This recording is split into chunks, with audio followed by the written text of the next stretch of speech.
আমি প্রস্তুত হয়ে আছি, বরঞ্চ উনি ওনাকে সাবধান করে দেন, ওনার বিরুদ্ধে 64টি জেলায় মামলা হচ্ছে এবং প্রত্যেক সদস্য মামলা দেব একজন না। একদম আমার যত ফ্যানরা আছে সবাই রেডি করে ফেলছে মামলা। আমি মত দেওয়ার সাথে মামলা করব, আমি মত না দিলে মামলা করবে। মামলাটা হলো আমার মানহানি করা হয়েছে। যারা আমার ভক্ত, তারা যেহেতু আমার সংগঠন করে, আমাকে নিয়ে পোস্ট করে, তারা এলাকার জনগণের কাছে তারাও মানহানির পর্যায়ে গেছে। তারা তাদের মানহানির কারণেই মামলা করবে 501 ধারায়।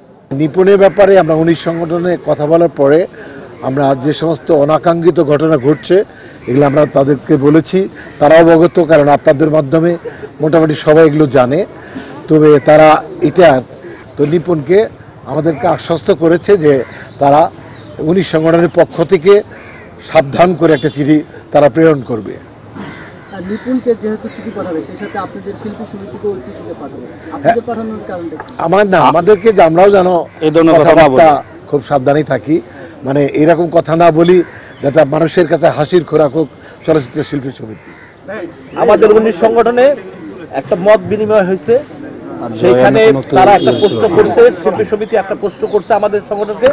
আমরা বলছি ঠিক আছে, এটা আমরা দেখবো, দেখে দুই পক্ষকেই আমরা একটা চিঠি দিব, দুজনকে যারা তারা কথাবার্তা সুন্দরভাবে বলে, মার্জিত রাখে, সবাইকে রেসপেক্ট দেওয়া যেন কথা বলে, ওইভাবে আমরা একটা চিঠি দিব। এইটা একটা ডিসিশন হয়েছে। 1 নাম্বার 2, আমাদের স্টার সিনেপ্লেক্স নিয়ে আমাদের একটা মিটিং হয়েছে, সেটা আগামীতে ইনশাল্লাহ আমাদের একটা আছে, মত বিনিময় আছে। হ্যাঁ, সেটা প্রোডিউসারদেরকে নিয়ে আমাদের একটা মত বিনিময় আছে, সেটা নিয়ে কথা হয়েছে। আর একটা ব্যাপার নিয়ে হয়েছে যে এই এফডিসি সবকিছু মিলে আমরা যে এফডিসিতে কোনো মানে যত কোনো ঝামেলা, কোনো গ্যাঞ্জাম আমরা এগুলো চাই না। এফডিসির মানুষদেরকে সবাইকে নিয়ে আমরা একসাথে থাকতে চাই।